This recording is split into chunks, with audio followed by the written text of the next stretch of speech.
I'm going to do some routine maintenance on the truck today. I'm going to lube the driveline, and I thought I'd go ahead and do a quick video on how to do that. First, I'm going to show you what you're going to need tool-wise. Some shop rags or paper towels, always good. A light so you can see what's going on under there. Any type of grease gun will work. I'm just using this one from Napa. And then this is really important. This is a needle adapter for your grease gun. Basically makes the end really small here. This is pretty much non-negotiable on these trucks because the zerk fittings are so hard to get to inside the CV joints and some of the other areas. So I'd highly recommend one of these. You can get them off Amazon or eBay or even at your local parts store. You may need a jack. I have the rear wheels chocked right now. Sometimes you can't get to the zerk fittings without rotating the drive shafts, so you're going to need to jack up the truck or drive it forward and back until you line them up. I find it's easier just to jack it up and spin the drive shaft. So I got lucky and my zerk fitting is facing downwards here. You can see it right. You can see it right here. That's the fitting that I'm going to put the grease gun in. I start at the front, work my way back. I find the front ones are usually harder to get to, so I'm going to go ahead and clean that zerk fitting off and put a little lube in there. So my truck is a 4x4 early model, so it has basically all the zerk fittings you could possibly have. Your truck may have less, but they're going to be essentially in the same locations.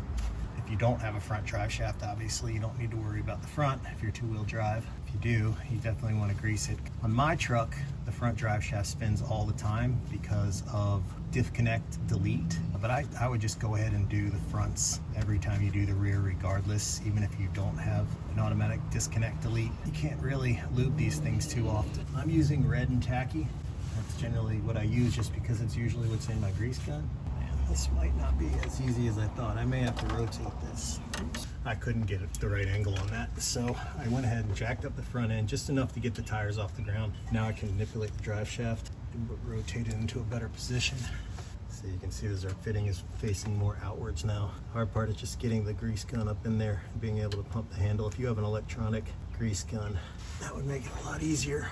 For us manual folks, I know I said that these things make it easier, but the difficult part for grease needles is that you have to get them almost perfectly in a straight line, or else the grease tends to come out from around the needle, but you'll feel it when it's going in.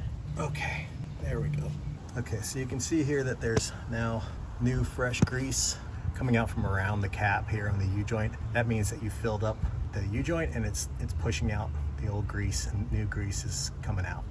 So that means you've got it filled up. I usually do a couple pumps past when it starts coming out and then call it good. All right, so this is a better spot. You can see it's pushed out the old grease in this cap and the new grease is mixed with it. So that means it's filled up. I'm gonna wipe all that excess off and move on to the next joint. Some folks don't worry too much about the extra grease around the joint, but the more of it you can get off, the less it's gonna start flying everywhere once the drive shaft starts spinning again. I like to take a screwdriver and put a paper towel on the end of it and sort of push it up between the back side of the joint. That's just gonna get the grease off inside there. Again, it's not completely necessary if you're not worried about the underside of your truck being perfectly clean. Then I wouldn't worry too much about it, but push that through there. Pull it out the other side and you can see all that grease that came out of there. That's not going to end up on the bottom of my transmission here now. So the next joint, where it connects to your transfer case. And if your drive shafts are assembled by Toyota, and generally anyone that knows kind of what they're doing, the zerk fittings are going to be on the same side on the front shaft. So if you line up the front one where you can get to it, the back one on the front shaft should be in the same place, hopefully. So again, repeat the procedure. I'm going to clean off the zerk fitting nice and good so we're not pushing any dirt into the joint. I've pulled my skid plates off for this. You may have to do the same if you have skid plates. Okay, got the needle in there. I'm going to slowly pump. A lot more of it's getting into the actual joint this time. There it goes. It kind of makes a crinkly sound when it's going in. So I don't know if you can see it. You can see the old grease coming out of the joint. There we go. So again, it started coming out. I did about 3 pumps after it starts coming out. Again, you can see all the old grease there that got pushed out of the cap, and the new grease went in. So again, just clean her up, and this joint's done. See the grease here too, old grease being pushed out of the cap. Luckily I do mine pretty often, so it doesn't take a whole lot of pumps. If this is something you've neglected, yours might be a lot drier than mine, and it might take a lot more pumps to get them to start coming back out. And if you're pushing out new grease and no old grease comes out, that's a sign that you probably need to do your joints more often. This is a very messy job, so make sure you have a lot of paper towels. Grease is the worst. I know some people say gear oil is stinky and blah, blah, blah, but grease is the worst. It's like napalm. It sticks to everything. Push that through again to get the grease out the inside of the joint. All right, so I've got the front half done. We're gonna move on to the back. So I'm gonna go ahead and lower the truck back down on the front end, chock the front end, and lift the rear end so I can rotate the rear drive shaft. Okay, so I've got the rear end jacked up. I've got the transmission in neutral. Front tires are chocked on both sides for safety.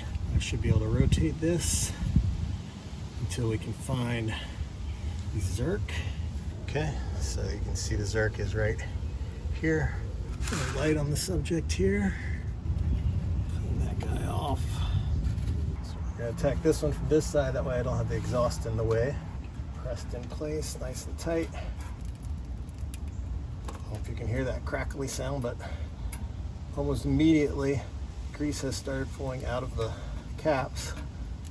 Well, I'm going to do a couple extra because I'm not seeing any new grease yet. It's all old. There we go.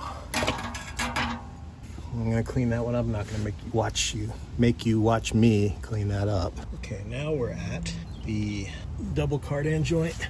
This one actually has two U-joints in it. So you got one at the front and one at the back here, and both of them have zerk fittings. But again, if your drive shaft was assembled by Toyota, they should be facing the same direction. So if you can access one, you should be able to access both. Okay, so the zerk fitting is right here and right here. This front one is the hardest one to get to in the whole Driveline. The needle adapter for your grease gun is almost mandatory for that one. If you don't have that, you can pull this bolt out right here. Maybe you could fit a grease gun head in there, a normal one. I've never actually tried it. Maybe if you grind off the head a little bit, but I've always just used a needle. Most importantly, just clean the end piece and sort of use your fingernail to scrape the paper towel across the little ball valve thing in there. Just again, so you're not pushing any dirt into your joint. It's set in place. I can't even see if it's going in there, but I think it feels like it is. Yeah, there we go. Come on, grease gun. I better not be running out of grease because I don't have any more.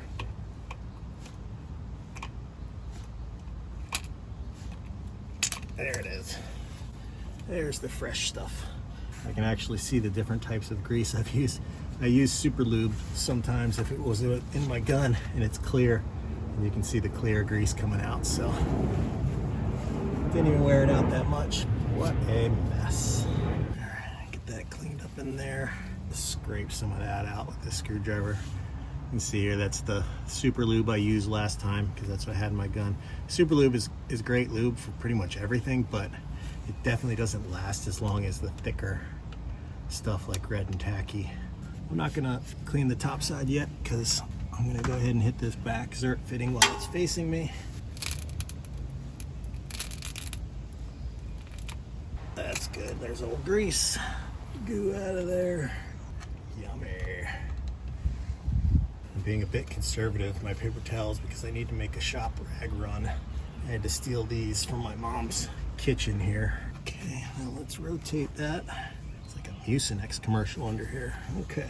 And what I also sometimes do is when I'm done, I'll pull out the power washer and actually hit these joints and just knock off any of the heavy stuff. But again, I'm sort of anal about trying to keep this truck as clean underneath as possible since I have to do all my own work usually. And when you're doing your own work and a big glob of grease falls in your eye, that can be either a bad day or that can be a trip to the ER to get your eyeball replaced. I've had 3 new eyeballs so far, so I'm doing pretty good. Okay, it's clean. All right, so we got one more U-joint at the very back end, the easiest one to do, which is why I do it last. Let's go. Okay, so on this joint, there are actually 2 zerk fittings. There's one here, and that's for the slip yoke. That just fills up this yoke so this splined slip yoke can slip, not just be the yoke, but a slip yoke. Now you don't want to overfill your slip yoke. I mean, it's probably not a big idea, a big deal.